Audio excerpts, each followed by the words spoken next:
Hey everybody, I'm JJ Johnson, and you're watching Reality Survival. And so this is really just kind of an awareness video. If you've already thought of this, then great. If not, then maybe you want to pick some up. So basically it's on seeds, specifically, non-GMO organic seeds. You don't want to get, when you're looking to pick up seeds, you want to make sure that you don't get hybrid seeds, because hybrid seeds are generally only going to produce one set of fruit. You might get a second season out of them. Third season is going to be really bad. If you take the seeds out of the fruit that it produces and replant it, chances are it's not going to grow again, or if it does, it's only going to go maybe 1 year, maybe a little less. If you get these non-hybrid heirloom seeds, is also another thing they call them, then you can do multiple generations worth of seed from the fruits, and it will continue to germinate and produce fruit for you over the time. So I've gotten several different ones here, and I've got some other ones somewhere back in another box back here too. But this is the open seed vault survival garden, and it has 30 different packets in here. I forget how many, 11,000 seeds. And these cost anywhere from $15 to $30, depending on the different manufacturers and stuff like that. Each, I think the ones that I have here were all somewhere in the $16, $17, $18 range. But I'll put links to them down in the Amazon link below. This was SOS seeds, 10 herb varieties, 7,000 non-GMO seeds. And it's got basil, cumin, parsley, chives, cilantro, mustard, oregano, lemon mint, lavender, and winter thyme. And then this one here, the survival garden, it's got bush beans, beets, bell peppers, broccoli, Brussels sprouts, cabbage, cantaloupe, carrots, cauliflower, corn, cucumber, eggplant, kale, 3 different kinds of lettuce, lima bean, okra, onion, peas, pumpkins, radish, spinach, sunflower, Swiss chard, tomato, turnip, winter squash, 2 different kinds of winter squash, and zucchini. And then this one here is, 33 packs, pure pollination, 16,000 seeds, organicseedvault.com from that one. And it's got all these on here. Instead of reading them, I'll just let you see them. So again, another kind of assortment of them. Now, this other one here is from mypatriotsupply.com, and it's a medicinal herb garden, and so it's got a lot of different medicinal herbs in here. And I thought that was probably a pretty good idea, as opposed to just having seeds for vegetables and fruits and stuff like that. Medicinal herbs, I don't know if I say it right, but whatever, herbs, is going to be a lot more important in a grid down situation, because you're going to have to know how to use these, obviously, which you want to stock up on a resource, some books and stuff like that talk about how to use these types of medicinal herbs. Herbs, sorry, I keep putting the H in there.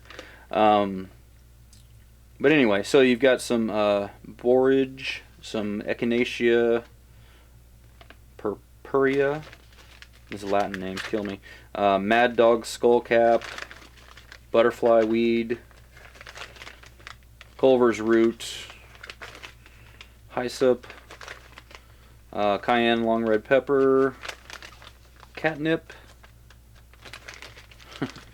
and lemon balm, and Urtica dioica, nettles, basically. So, all plants that have a lot of different medicinal uses, and I would need to do some more studying to determine exactly what all those uses are and how you use them, whether you make them into a poultice or a tea, and etc., etc.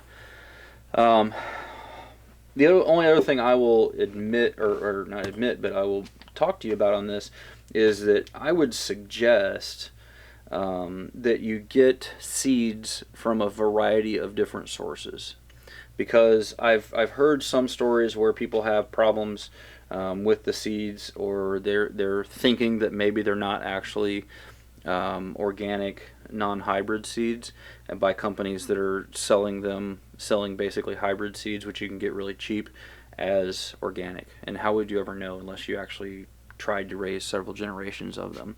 So my advice to you guys would be, if you're going to stock up on some seeds, and I think it's a great idea to do that, I would recommend doing it from different, manufacturers and different companies, because that way you're going to have a better chance of getting the good stuff, or getting good stuff. So even if one company or two companies were rip-offs, then you'd still have a variety of different sources, if that makes any sense. The other thing is that I think that seeds will probably also be a really good barter item. If you've got more seeds than you can use for, say, you figure one garden basically can be, per year it could be packed off of these seeds. If you had 30 or 40 packages of them, a package of seeds in a grid down situation is going to be worth a whole heck of a lot of money, because grocery stores aren't going to be around anymore. So this is like, $16 for this right here.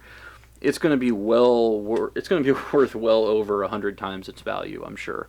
I think that they're going to skyrocket in value if we ever had a situation like that where there was a long-term, grid down kind of scenario. So worth their weight in gold, and as long as you keep them stored appropriately, keep them dry and in a cool, dry environment and all that kind of stuff, man, they're going to last for a whole long time. I don't know exactly how long they're going to last, but I guarantee it's going to be a long time. This here says 20-year minimum shelf life, so it's probably going to be able to even go longer than 20 years.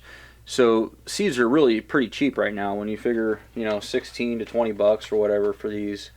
Looking at the long-term value of them, it's a good thing to buy right now.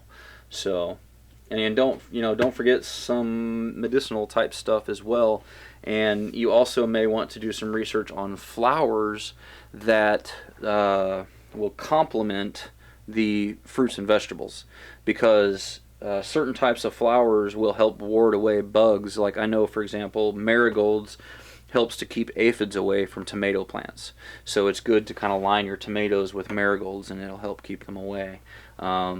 So there's other kinds of plants that kind of match, other flowers that match up to certain vegetable plants that kind of help each other grow. And so doing some research on that could be valuable and a smart thing to do, so that you can have some of those flower seeds available as well. Anyway, guys, I won't ramble any longer. I just wanted to point this out to you. You guys may have already thought about it, but I think it's often one of those things that people think, yeah, I need to get that, but I never do. And so it kind of just ends up getting overlooked. If you guys are new to the channel, then I would definitely appreciate it if you click the subscribe button. And I try to get out at least 1 to 2 videos per week, and it's all about survival, prepping, and disaster preparedness, all that kind of stuff. Well, as always, guys, I definitely appreciate it when you click the thumbs up button, when you share it with your friends on Facebook, Twitter, and Google+. And don't forget to live the 6 Ps. Proper prior preparation prevents poor performance. Stay safe, guys. Hey, and if you get the chance, go ahead and join the Facebook group there. And we try to post all the videos there, as well as comments, discussions, questions, anything like that. It's kind of new, so it's just getting started, but hopefully it'll grow over time. All right, guys. Take care and stay safe.